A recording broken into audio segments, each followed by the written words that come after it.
여러분 안녕하세요. 앨리스입니다.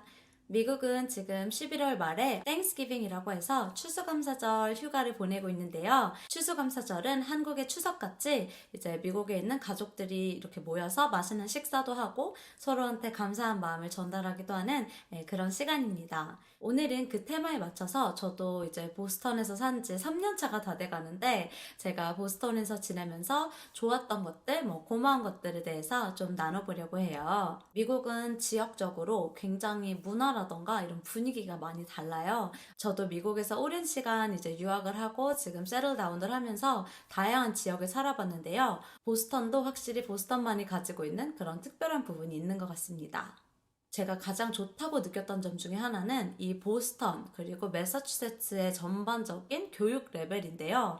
보스턴 하면 바로 하버드나 MIT 같은 그런 명문 대학교들이 생각이 나잖아요. 여기에 공부하러 오시는 분들이 많이 계세요. 그러다 보니까 전반적인 교육 레벨이 미국의 다른 지역에 비해서는 조금 높은 그런 수준이라고 보실 수 있는데요. 약간 한국이랑 비슷한 것 같아요. 한국에서도 제가 서울에 살면서 대부분 만난 사람들이 고등학교 나와서 대학교도 나오고 직장을 찾아서 세틀다운을 하고, 근데 이게 되게 당연한 거라고 생각이 들 수 있는데 미국은 진짜 땅덩어리가 크잖아요. 그러다 보니까 되게 다양한 삶의 형태로 살아가는 분들이 계셔서 그냥 굳이 대학교나 좋은 직장을 안 찾고 자기가 할 수 있는 농장이라던가 그런 작은 스몰 비즈니스 같은 걸 운영하면서 살아가는 그런 분들도 많이 계셔서 그 대도시를 떨어진 지역으로 갈수록 평균적인 교육 레벨이라는 게 뚜렷하지가 않거든요. 그런데 보스턴은 이렇게 대학교나 대학원들에서 배울 수 있는 기회가 많고, 그리고 그런 거에 대한 프라이드가 있어요. 미국의 교육의 중심부는 보스턴이다. 약간 이런 프라이드를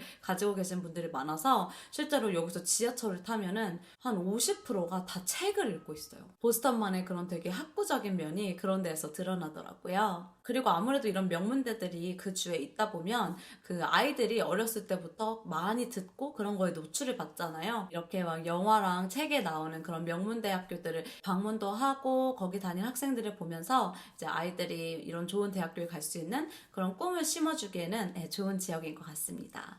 두 번째로 제가 보스턴에서 굉장히 만족하고 있는 부분은 바로 그 도시와 이 suburban area에 적합한 그 조화라고 보시면 될 것 같은데요. 보스턴으로 이사 오기 전에 뉴욕에도 살았고 조지아주에도 살았잖아요. 그런데 뉴욕에서 살 때는 너무 도시적인 느낌이 강해서 투어리스트들도 정말 많고 길거리도 너무 더럽고 이런 것들 때문에 좀 힘들었고, 제가 조지아에 살았을 때는 마리타라는 타운에서 살았는데 거기는 진짜 그냥 미국의 보편적인 그런 교외 지역이에요. 애틀란타라는 도시가 있지만 거기서 1시간 정도 떨어져 있는 곳이었는데, 그러다 보니까 차가 꼭 있어야 되고, 그리고 그냥 그 타운에 있는 사람들끼리만 알고 지낼 수밖에 없고, 그렇게 좀 띄엄띄엄 살다 보니까 백인들은 백인들끼리, 흑인들은 흑인들끼리 사는 그런 지역적인 문화가 좀 셌는데, 보스턴은 그게 적합하게 잘 섞여 있는 것 같더라고요. 그래서 뉴버리 스트리트나 프루덴셜 센터 같은 다운타운 쪽으로 가시면은 몰도 크게 있고 유명한 샵들도 있고,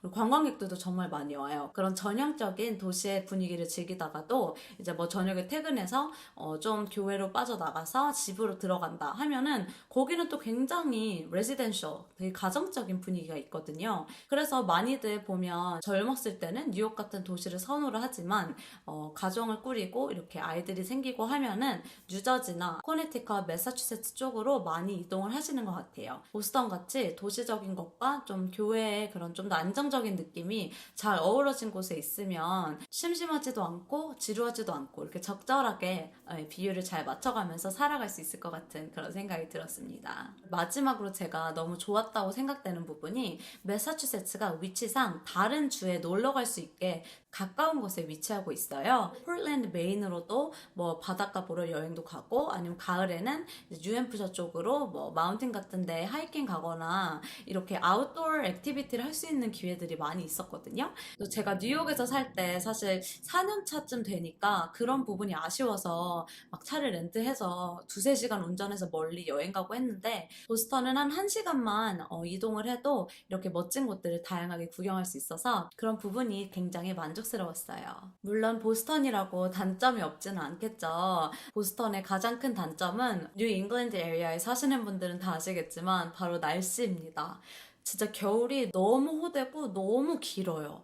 10월, 11월부터 시작해서 어쩔 때는 막 3, 4월까지도 눈이 오고 그렇게 추운 겨울이 계속 이어지거든요. 그렇게 보면 거의 1년의 반절을 어둡고 추운 겨울 안에서 지내는 건데 제가 뉴욕에 살 때만 해도 뭐 뉴욕이랑 몇 시간 떨어져 있지도 않은데 큰 차이가 나겠어 했는데 몇 도 차이지만 굉장히 체감으로는 크게 느껴지고 그리고 지금도 4시가 되면 해가 그냥 전부 지거든요.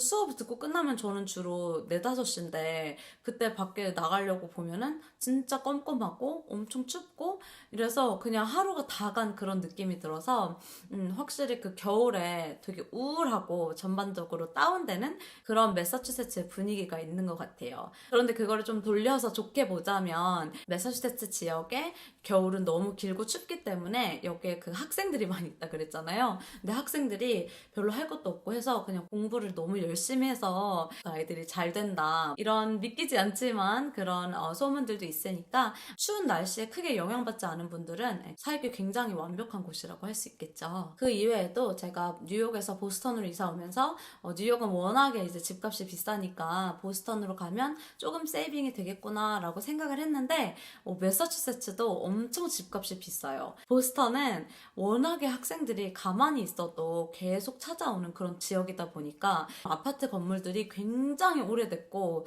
진짜 무너져 갈 것 같은 그런 빌딩들에 사람들이 촘촘히 살아가고 있는 그런 조금 안타까운 현실이 있어요. 그래서 제가 예상한 것처럼 크게 그렇게 집값이 세이빙되는 부분은 없더라고요. 그런데 뜻밖에도 이번에 코로나가 터지면서 매해 상승되던 이 보스턴의 렌트 값이 요즘 많이 떨어지고 있다고 해서 저도 앞으로 이게 어떤 영향을 미칠지 되게 궁금합니다.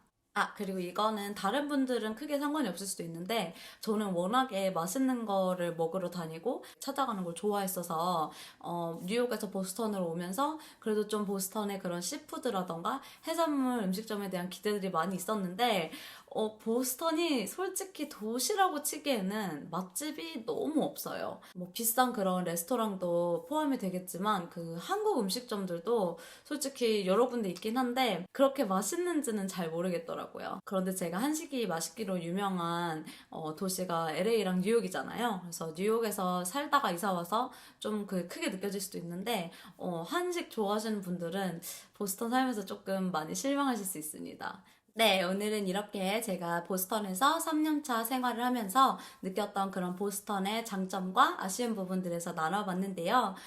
사실 제가 지금 파이널 기간이어서 에세이도 많고 과제들도 너무 많고 시험 준비하느라 정신이 없었어요. 근데 12월이면은 이제 방학을 하니까 좀 더 길고 재미있는 영상으로 찾아뵙도록 하겠습니다. 혹시 보스턴 지역에 관련돼서 궁금하신 게 있는 분들은 아래 댓글로 남겨주시고요. 구독과 좋아요도 함께 눌러주시면 감사하겠습니다. 그럼 저는 다음 시간에 찾아뵐게요. 여러분 안녕!